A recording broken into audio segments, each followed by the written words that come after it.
남자들에게 크리스마스란 그랬더니 여자친구에게 예수님 선물을 대신 주는 날, 이렇게 정의를 했어요. 그럼 여자들은 크리스마스란 그랬더니 예수님이 정해주신 또 다른 내 생일, 이렇게 정의를 했다는 겁니다. 여러분, 생일날은 누구에게 선물을 주죠? 생일 당한 사람에게 주는 것 아닙니까?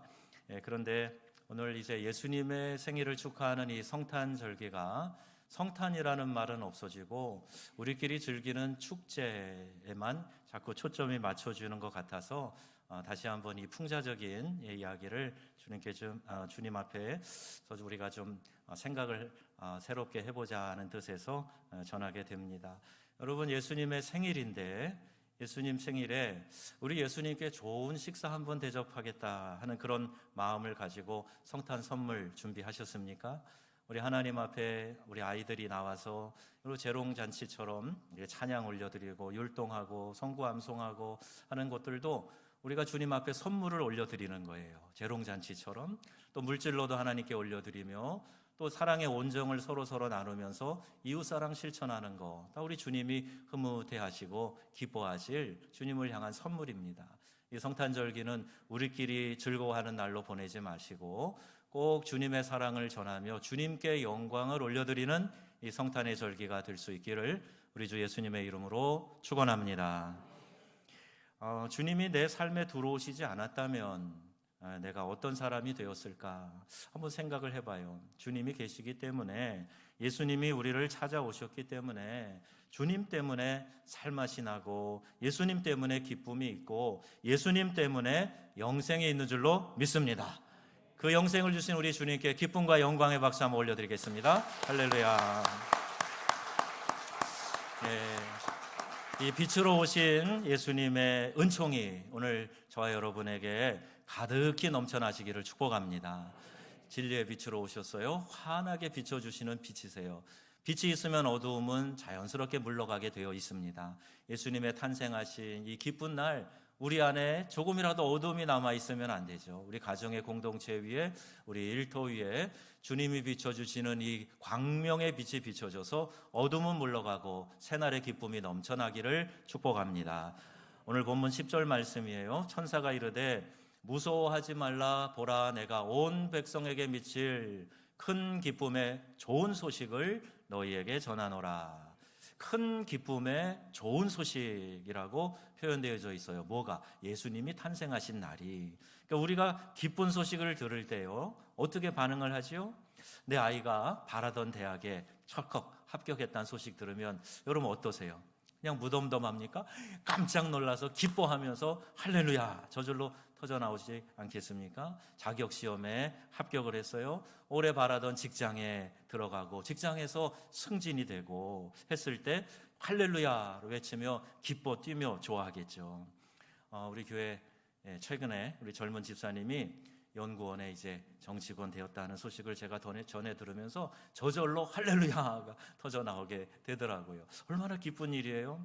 때론 작고 소소한 일에도요, 우리가 보니까 그래요. 어떤 모임에 갔는데 행운권이 당첨됐다고, 그 순간에 내가 할렐루야 했다고. 어느 방송국에 문자를 보냈는데 선물 당첨되었다는 그 문자 받고 그 순간에 할렐루야 외쳤다고, 이런 이야기를 들었어요. 근데 여러분, 이런 소소한 일에도 감격스러운데 만왕의 왕이신 예수님이 온 인류를 구원하시기 위해서 이 땅에 태어나신 날, 어찌 우리에게 감동이 없을 수가 있겠습니까? 여러분, 주님이 나신 이 크고 큰 기쁜 날에 하나님이 주시는 감동과 기쁨이 우리의 심령에 가득하기를 주님의 이름으로 축복합니다. 성탄절이 내게 감격스러운가 그렇지 않은가는 평소 내가 주님과 어떤 관계로 살아가느냐와 깊은 연관이 있어요. 그럼 가까운 사이라고 하더라도요, 존경하는 스승이나 선배라도 멀리 있는 사람의 생일을 일일이 챙겨주기 어렵습니다.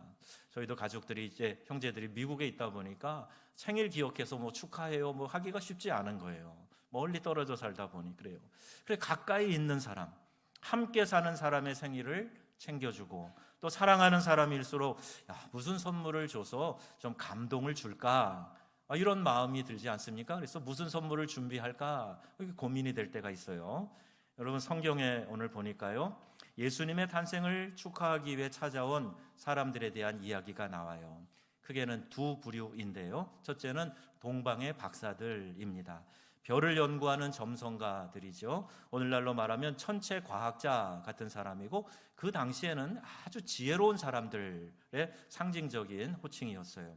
위대한 인물이 태어날 때 특별한 별이 나타난다 믿었기 때문에 그 별을 따라서 그들이 베들레헴까지 오게 된 겁니다.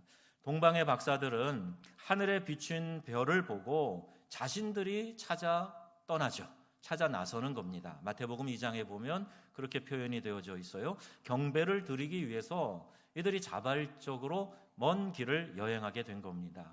페르시아에 있는 이 동방의 박사들이 유대 땅 베들레헴까지 오기에는 매우 험난한 길을 다 헤쳐나오면서 거기까지 도달을 했을 거예요. 이미 지역마다 통치자들이 가득한데 그 땅을 건너오면서 이 보물들을 가지고 오니 왜 위협이 없었겠습니까? 길에는요, 도적대들이 있을 수도 있고요, 강과 산과 이런 위험들이 얼마든지 도사리고 있는데 그 길을 마다하지 않고 별의 인도함을 따라 거기까지 간 거예요.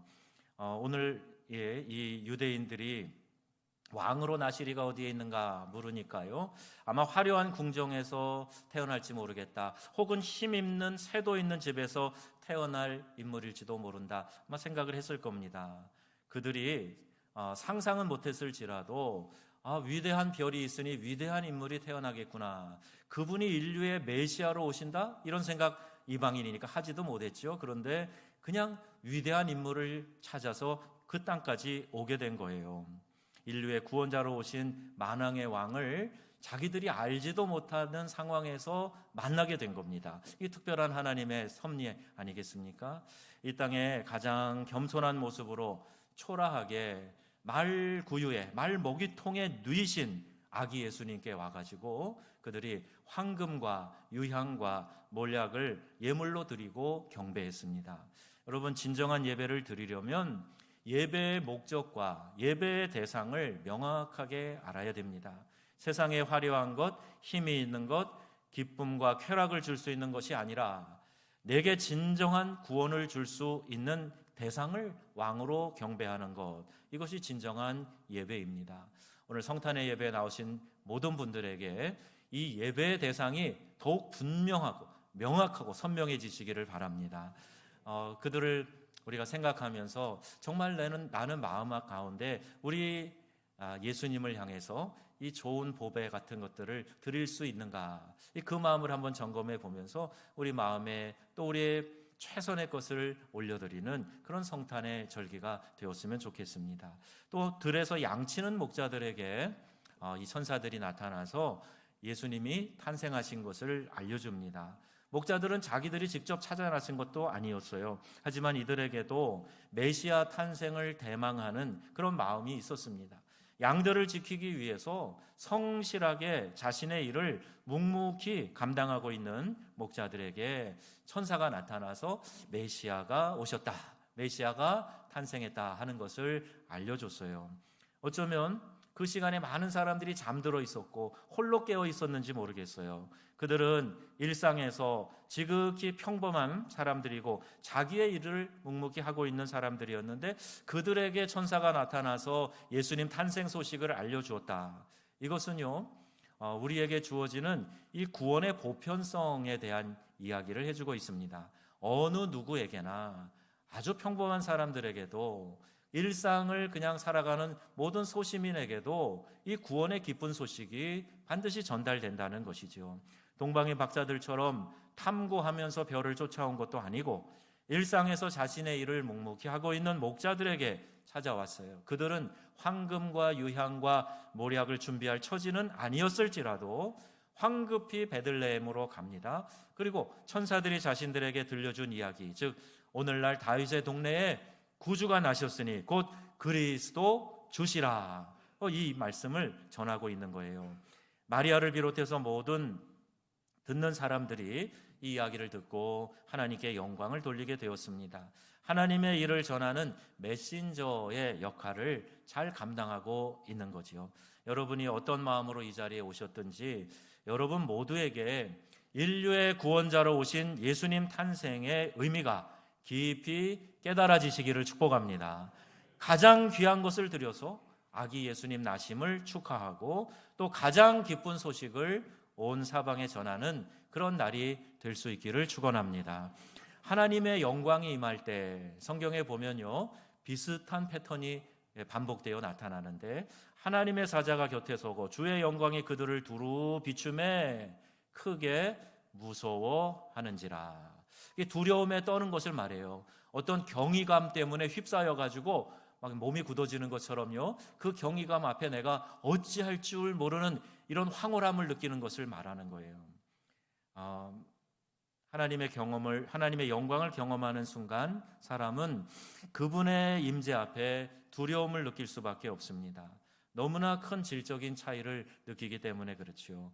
이사야가 그랬어요. 성전에서 하나님의 영광을 보게 될 때 이사야가 자기 자신을 바라보면서 그 죄성과 초라함을 느끼게 돼요. 화로다 나여 내가 망하게 되었도다. 나는 입술이 부정한 자라. 그때 스랍이 제단 숯불로 그의 입술을 정결케 하는 그 사건이 나오지요.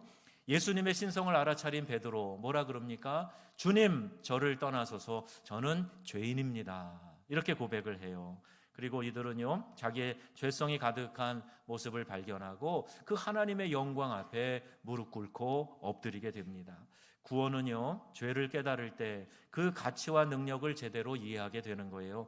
죄로 인해 죽을 수밖에 없는 존재가 나인데, 나 같은 사람을 위해서 하나님의 아들이 이 땅에 오셨어. 나의 죄를 용서해 주시고 나에게 구원의 길을 열어주셨어. 그것에 대한 감격과 감사가 우리에게 넘쳐나는 것이죠. 정말로 철저히 느끼고 드리는 그런 고백의 시간이 되는 겁니다. 예수님의 생명이 그 안에 있지 않으면 결국 우리는 죄로 인해 죽을 수밖에 없는데, 예수님이 대신 내 죄를 지시고 십자가에서 고통 중에 죽으신 거예요. 죄의 삭은 사망이다, 성경이 말씀하고 있죠. 그런데 안타깝게도 우리의 인류 모든 사람들은 다 죄인이라고 성경은 말합니다. 함께 읽을까요? 로마서 3장 13절 말씀입니다. 모든 사람이 죄를 범하였음에 하나님의 영광에 이르지 못하느니라. 아멘. 우리 스스로는요, 어떤 의를 가지고도 어떤 공로를 가지고도 하나님의 영광에 이를 수 없어요. 우린 다 죄로 멸망당할 존재들이에요. 그럼에도 불구하고 하나님이 우리를 사랑하셔서 우리에 대한 하나님의 사랑을 예수 그리스도를 이 땅에 보내심으로 확증하셨다라고 로마서에 말씀하고 있어요. 여러분, 우리가 예수 믿는다 하는 것은 무엇을 의미하는 것입니까? 예수 믿는 것을 공적으로 인정하는 의식이 바로 세례이죠. 우리 개신교회는 세례와 성만찬, 이 두 가지의 성례전이 있어요. 이 세례는요, 내가 주님과 함께 죽고 주님과 함께 다시 사는 것을 의미합니다. 이제 나 아무개는 없어지고 내 안에 예수께서 사신 것이고, 그 예수님, 나를 구원해서 영원한 생명, 천국에서 살 수 있도록 은혜를 주신 그 예수님을 위해서, 하나님 나라와 의를 위해서 살아가는 삶을 살다가 주님 영광 중에 다시 오실 때에 들림받고 우리가 부활 승천하여 천국에서 영원히 왕노릇하며 산다는 거예요. 그 확증을 세례를 통해서 공개적으로 내가 그 신앙을 받아들였습니다, 그 예수님을 나의 구원자로 모셔드렸습니다 라고 우리가 공개적으로 시인하는 것, 이게 세례입니다. 그 세례의 순간에 이미 내 자신은 십자가에 못 박아 죽었다는 것을 내가 고백하고 그것에 대한 상징이 세례의식인 거예요. 물속에 들어갔다가 다시 올라오는 것을 말하는 거죠. 새 생명을 얻었다는 겁니다. 구원은요, 내가 좀 더 나은 인격으로 살겠다는 결심을 하는 것과 달라요. 송구 영신 예배 오시면은요, 다들 이제 한 해를 돌아보면서 기도하면서 내 죄를 회개하고 고백하고 신년에는 이렇게 살아야 되겠다, 기도 제목도 올려드리면서 다짐을 하잖아요. 이런 의미가 아닙니다. 나를 죄악에서 건져주신 것이 구원이에요. 나를 멸망의 길에서 되돌려 건져주신 것이 구원이에요. 철저히 나의 죄성을 깨닫게 될 때 내게 구원을 베풀어 주신 하나님의 은혜가 깊이 깨달아지게 되는 겁니다.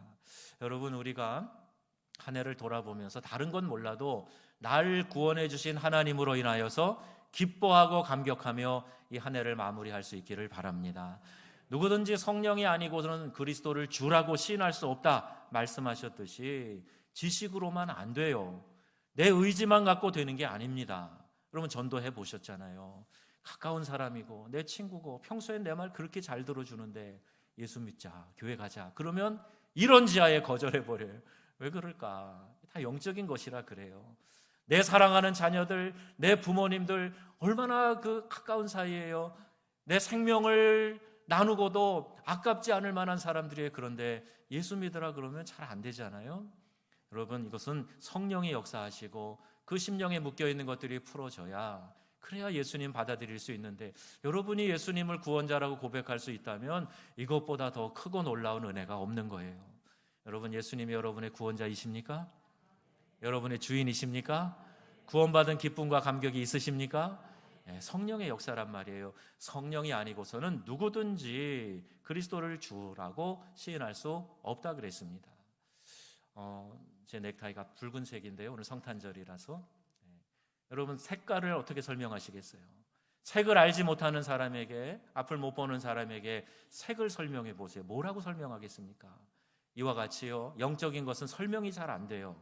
그런데 하나님의 영이 임하시면은 바로 이해가 되고 믿어지니 이게 참 신비한 사실 아니겠습니까? 과학자들은 모든 것을 원리와 법칙으로만 받아들여요. 법칙이 되어서 성립이 돼야 이해를 하고 진리라고 받아들인단 말입니다. 그런데 성경에 나와 있는 많은 것들은 우리 사람들이 알고 있는 지식과 원리, 법칙을 초월하는 것들이 많아요.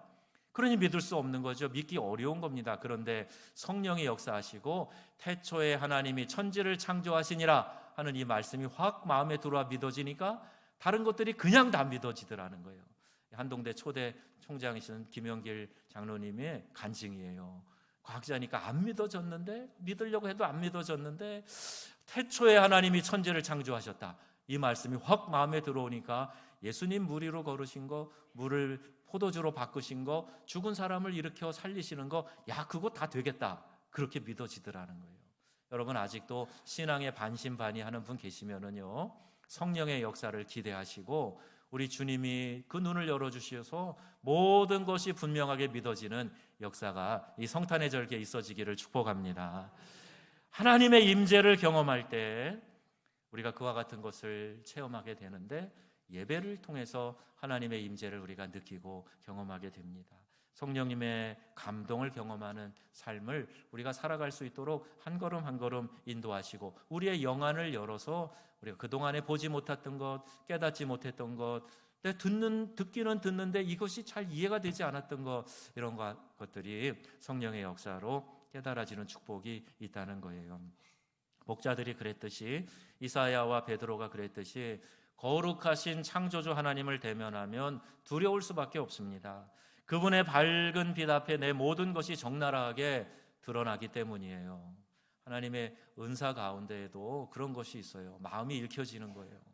그러면요, 우리 사람은 연약한지라 그 은사를 너무너무 부담스러워요. 하나님, 이 은사 도로 가져가 주세요. 투시의 은사라 그러죠. 그래서 그와 같은 은사 때문에 오히려 사람들의 속에 품고 있는 마음과 생각이 읽혀지면 막 괴로운 거예요. 그런데 여러분, 사람에게 주신 은사도 그런데 성령 하나님이 임재하시고 역사하시면 모든 게 드러나고 밝혀질 텐데 두렵고 떨리지 않겠습니까? 그래서 사람들은 빛보다 어둠을 더 사랑해서요, 주님이 빛으로 오셨는데 영접하지 않는 거예요. 빛으로 오셔서 그동안 그렇게 고대하던 메시아가 오셨는데 그 예수님 앞으로 막 맨발로 달려가도 부족할 텐데 오히려 사람들은 반대 반응을 보이고 있어요. 요한복음 1장 12절에 그래서 이런 말씀이 있어요. 시작. 영접하는 자, 곧 그 이름을 믿는 자들에게는 하나님의 자녀가 되는 권세를 주셨나니. 아멘. 사람들이 죄악으로 어둠으로 막 향하니까 그 예수님, 빛으로 오신 예수님을 영접하는 자, 그 이름을 믿는 자, 하나님의 자녀가 되는 권세를 주셨다 말씀하는 겁니다. 오늘 여러분이 빛 가운데로 오신 예수님을 기쁨으로 환영하고 마음에 받아들인다면 진리가 여러분 안에 있고 여러분이 하나님의 자녀 되었다라는 것을 성령께서 확증시켜 주시는 것입니다.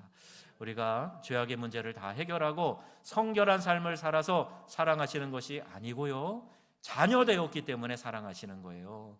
내 자녀의 부족함, 결점 다 알잖아요. 그래도 내 자녀니까 끌어안고 사랑하는 것 아니겠어요? 하나님이 우리의 연약함도 아시고 우리의 죄성도 아세요. 그러나 하나님의 자녀된 것이 누구 때문에? 예수님 때문에 하나님 자녀된 것이 귀해서 우리를 사랑하시고 끌어안으시고 우리에게 은혜를 베풀어 주신다는 겁니다. 누구나 실패에 대한 두려움이 많죠. 실패한 것에 대한 죄책감도 있어요. 할지 모른다라는 불안감도 있어요. 그래서 더 열심히 살면 하나님이 더 사랑하실 거야, 이렇게 생각합니다. 여러분, 이 세상은 철저히 그런 원리로 돌아가기 때문에 신앙의 영역 안에도 그런 의식을 갖고 있는 분들이 많이 있어요. 내가 마치 하나님의 은혜를 이렇게 하는 것이 다 보답이 되는 것인 양 그렇게 착각할 때가 있어요. 더 능력을 인정받기 위해서 죽을 똥 살 똥 달려라 하는 게 이 세상의 논리 아닙니까? 더 높이, 더 멀리, 더 빠르게. 이게 올림픽의 기치인데 올림픽뿐만이 아니라 이 세상의 슬로건이에요. 그렇게 치열하게 살아야 하기 때문에 우리의 인생이 너무나 피곤합니다. 열심히 살아서 인정받아야, 남보다 더 앞서가야, 그래야 내가 존중받을 것이다 라는 생각을 하는데 하나님 그렇지 않아요. 우리 주님은 그 어떤 자격이 있어서 우리를 사랑하신 것이 아니고 도리어 수고하고 지치고 지금 주저앉아 있는 사람들에게 이렇게 말씀하시네요. 마태복음 11장 28절 말씀이에요. 수고하고 무거운 짐진 자들아, 다 내게로 오라. 내가 너희를 쉬게 하리라. 아멘. 여러분, 주님께 잘 보이기 위해서 막 애쓰고 그럴 필요 없어요. 우리 주님은 자녀이기 때문에 우리를 사랑하시는 거예요. 우리가 주님 앞에 수고하고 노력하고 봉사하는 것은 그 은혜에 감사해서 감격해서 우러나오는 만큼 감당하시면 되는 거예요. 그래서 내가 하면 되는 거고 남이 안 하는 것에 대해서 뭐라 할 필요가 없어요. 지친 영혼에게 쉼을 주시는 것뿐 아니라 우리에게 궁극적인 구원을 베풀어 주셔서 아무런 대가나 공로 없이 그저 하나님의 사랑으로 우리에게 은혜를 베풀어 주십니다. 에베소서 2장에 이 말씀하고 계시죠? 같이 읽을까요? 너희가 그 은혜를 인하여 믿음으로 말미암아 구원을 얻었나니 행위에서 난 것이 아니니 이는 누구든지 자랑치 못하게 하려 함이라. 아멘. 그래서 우리는요, 주님의 몸된 교회에서 막 수고를 하면서도요, 나를 드러내지 않는 거예요. 그 은혜가 이미 감격하고 감사한데 뭐 내가 이것 조금 했다고 나 알아달라고 드러낼 그럴 이유가 뭐가 있습니까? 봉사하고 섬기고 하는 일도 다 내가 좋아서 받은 은혜 감사하고 감격해서 그 일을 감당하는 거예요. 어제 막 이 폭설에 어제 그제 눈 치우러 우리 성도들이 와가지고 이웃 주민들 몇 명과 함께 막 눈을 치우는데 아무도 얼굴에 원망 불평 없어요. 다 기쁨이 충만해요. 그냥 얼굴이 다 얼어갖고 이렇게 시뻘개졌는데도 얼마나 다들 모습이 아름답고 이쁜지 몰라요. 그러면서 이제 주일날 교회에 와서 예배드릴 사람들 불편하지 않게 하려고 수고하고 땀 흘리는 그 모습이 참 아름답게 보이더라고요. 우리 주님도 기쁘게 여기셨을 줄로 믿습니다. 식당에서 봉사하면서 또는 우리 교회 어디 구석구석 청소하면서 다른 사람의 편의를 위해서 내가 더 수고하고 남들이 알아주지 않아도 지금 몰래 화장실 청소 늘 하는 우리 권사님 한 분 계세요. 내가 알아요. 그런데 그러한 모습을 우리 주님이 얼마나 기뻐하실까 생각해요. 여러분, 하나님의 독생자 예수를 통해서 우리에게 구원의 길을 열어놓으셨기 때문에 우리는 이 예수님만 붙들면 되는 거예요. 예수님 한 분이면 만족합니다. 충분합니다. 이렇게 고백할 수 있는 저와 여러분 되기를 바랍니다.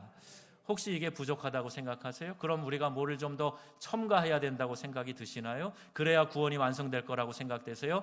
이미 사도 바울이 갈라디아 교인들에게 이렇게 이야기합니다. 3장 1절 말씀이에요. 어리석도다 갈라디아 사람들아, 예수 그리스도께서 십자가에 못 박히신 것이 너희 눈앞에 밝히 보이거늘 누가 너희를 꾀더냐. 바울이요, 갈라디아 교인들을 향해서 호되게 질책하며 이 편지를 보내고 있는 거예요. 너희가 행위로 구원받았느냐? 아니잖아. 믿음으로 예수 그리스도를 구주로 고백하고 받아들임으로 구원받지 않았냐? 그런데 그게 뭐가 부족하다고? 그 은혜면 충분하지, 믿음이면 충분하지, 뭐가 부족하다고 율법의 행위로 구원받는다고 조미료를 쳐? 그와 같이 어리석은 생각이 어디 있느냐? 그리고 3절에 뭐라 그래요? 너희가 성령으로 시작했다가 이제는 육체로 마치려 하느냐? 라고 바울이 그들에게 호되게 이 편지를 보내면서 깨달음을 주고 있는 겁니다. 여러분, 우리는 다 믿음으로 구원을 받았어요. 그 은혜에 감사하고 감격해서 주님 앞에 나와 사랑의 섬김을, 수고를 아끼지 않는 것이지, 나를 드러내기 위해서, 보상을 받기 위해서 이렇게 하면 하나님이 더 사랑하실까 봐 그래 하는 게 아니란 말입니다. 그리고 우리는 구원을 하나님의 전적인 은혜로 받았습니다. 구원받은 우리는 그 은혜에 감사하고 감격해서 예배드리며 주님 사랑하는 표현을 올려드리며 이웃사랑을 주의 명령대로 실천하고 있는 거예요. 교회에 가만히 들어온 사람들이 여러 다른 생각들을 뿌려놓았을 때 갈라디아 교회도 흔들흔들했단 말이에요. 여러분, 우리의 믿음의 동역자들은 좋은 신앙의 동역자들이 다 되어야 됩니다. 그래서 서로를 붙들어주고 영적인 시너지가 일어날 수 있도록 서로를 위해서 기도해주고 함께 달려가는 그런 신앙 공동체가 되어야 돼요. 여러분, 이 신앙의 소그룹 더 확실하게 강력하게 이룰 수 있도록 목장 모임도 하시고 기관에서도 경건한 대화들을 많이 나누셔서 여러분 신앙이 더욱 견고하게 세워질 수 있기를 주님의 이름으로 축복합니다. 갈라디아 교인들 얘기만 아니죠. 오늘 우리가 그렇게 생각할 수 있다는 겁니다. 내가 무엇을 행해서 구원이 완성된다, 그런 착각하면 안 됩니다. 믿음으로 받은 구원에 대한 이해를 잘못해서 방종하는 이들 때문에 적당히 견제하기 위해 율법의 행위가 구원과 관련 있는 것처럼 가르치면 잘못된 거예요. 여러분, 이건 진정한 복음이 아닙니다. 목회를 하다 보면 그런 유혹이 들어올 때가 있어요. 정말 믿음으로 구원받는다는 걸 교인들이 잘 깨닫지 못하니까 좀 행위의 조미료를 치고 싶은 거예요. 하나님에 대한 두려움을 행위의 보상으로 좀 이렇게 갚아나가면 경건한 그리스도인으로 살 텐데, 죄를 두려워하면서 하나님 앞에서 행위로 내가 어떤 것을 이루어가려는 그런 노력할 텐데, 이런 유혹의 생각이 들어올 때가 있어요. 그러나 그건 복음이 아닙니다.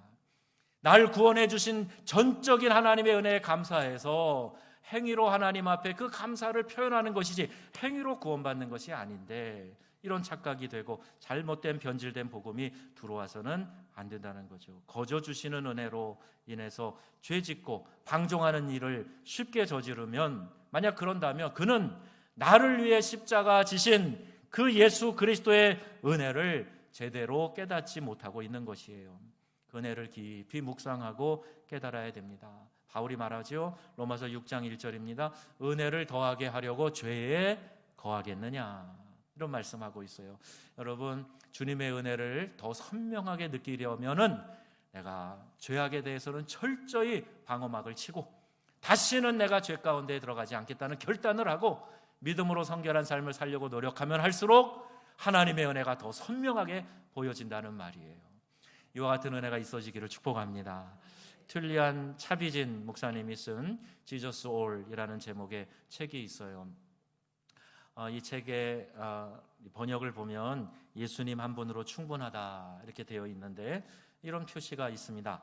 Jesus, 예수님, 플러스 nothing, 아무것도 아닌 것은 everything, 모든 것이다. 그러니까 예수님만 있어야 되는데 예수님 플러스 뭐를 자꾸 플러스 알파를 하려고 그러니까 이 문제가 된다는 거예요. 근데 예수님 더하기 아무것도 아닌 것, 그게 바로 모든 것이다. 이것을 한국말로 번역할 때 예수님 한 분이면 충분합니다, 이렇게 번역을 한 거예요. 여러분, 이 책을 읽으면서 성령의 인도하심에 사로잡히는 것을 느꼈어요. 복음 안에 모든 것이 있음을 다시 한번 확신하게 되었습니다. 바울이 주장했던 것처럼 내가 복음을 부끄러워하지 아니하노니 이 복음은 모든 믿는 자들을 구원하시는 하나님의 능력이 됨이라 말씀하고 있어요. 복음의 능력이 저와 우리 성도들의 심령을 온전히 지배하고 우리 교회 공동체를 강건하게 세워줄 것을 확실하게 믿으며 복음을 전하는 설교자로 살아가는 기쁨을 다시 한번 확인하게 됩니다. 여러분, 우리가 뭔가 이룬 사람이라고 생각한다면 신앙의 거장인 바울의 고백을 귀담아 들어야 됩니다. 바울이 뭐라 그랬어요? 나는 내가 이룬 줄로 생각하지 아니한다. 내가 이런 모든 것을 이루고 혹 선 줄로 생각하거든 넘어질까 조심하라 고백하고 있습니다. 내 능력으로, 나의 노력으로 하나님의 구원 사역을 도와드릴 수 있다고 생각하는 마음을 버려야 돼요. 그리고 이미 완성해 놓으신 하나님의 구원, 그것을 즐기고 기뻐하며 그 안에서 참된 자유를 누리는 우리 모두가 되어야 할 것입니다. 하나님은 스스로 내가 아무것도 아니라고, nothing, I am nothing 이라고 고백하는 사람을 통해서 모든 역사, everything, 모든 것을 이루시고 행하십니다. 아무것도 아닌 nothing의 인생을 찾아오셔서 모든 것이 되게 해주시는 분이 바로 우리 주님이시라는 말이에요. 그래서 여러분, 예수님 한 분으로 만족하시는 삶을 사시기를 축복합니다. 16세기 사상과 신앙의 거장 성 어거스틴 있지요. 하나님에 대한 갈망을 그가 이렇게 이야기를 해요. 젊었을 때는 만이교에도 심취해서 쾌락을 추구하면서 인생의 의미가 뭐냐 깊이 고민했던 사람이 성 어거스틴, 성자라고 불림을 받게 되었어요. 그 어머니 모니카의 늘 눈물의 기도, 요새 어머니의 기도라는 이 찬양 복음성가가 참 가슴에 감동이 되는데, 이 어머니의 눈물의 기도를 통해서 어거스틴이 이제 제대로 하나님을 알게 된 거죠. 그리고 나서 그의 유명한 책이 있습니다. 고백론이라는 책인데, 여기 첫머리에 뭐라고 하냐면, 우리 마음은 당신 안에서 쉬기 전까지 늘 불안합니다. 하나님 안에서 우리의 영혼이 안식하기까지는 이 세상의 어떤 것도 우리에게 참된 안식을 줄 수 없다는 거예요. 참된 만족과 기쁨을 줄 수 없다는 겁니다. 알던 모르던 이것은요, 오늘 우리에게도 동일하게 적용되는 거예요. 인간은 하나님이 영으로 만드신 영적 존재이기 때문에 내 영이 하나님과 만나 교감하고 내 영이 주님 안에서 만족함을 누리지 못하면 세상의 어떤 곳에서도 우리는 만족을 누릴 수가 없다는 이야기입니다. 여러분, 영이 주님 안에서 평안과 만족을 누리시기를 축복합니다. 하나님 주시는 그 기쁨, 조이의 기쁨, 내 마음에 충만하게 임하시는 하나님의 기쁨, 이건 영적인 것이기 때문에 하나님만 우리에게 주실 수 있어요. 그러므로 여러분, 진정한 안식이 아버지의 품 안에 거하는 것이다 하는 것을 확신하셔서 이 땅에 구원자로 오신 예수님과 늘 동행하며 주님과 한 걸음 한 걸음 살아가는 성도님들이 되시기를 바랍니다. 예수님의 탄생은 우리에게 큰 기쁨의 좋은 소식이에요. 날 구원하시기 위해서 탄생하셨기 때문입니다. 성령님께서 오늘 저와 여러분에게 구원자 예수님의 탄생의 의미를 깊게 깨닫게 해주시기를 축복합니다. 그래서 나를 죄 가운데서 건져주시고 구원해 주신 그 사랑 감사하고 감격하고, 그 사랑 놀라워 찬양 올려드리며 고백하며 하나님께, 이 땅에 아기 예수로 오신 예수님께 감사와 영광을 올려드리는 저와 여러분들 다 되시기를 우리 주 예수님의 이름으로 축원합니다. 아멘.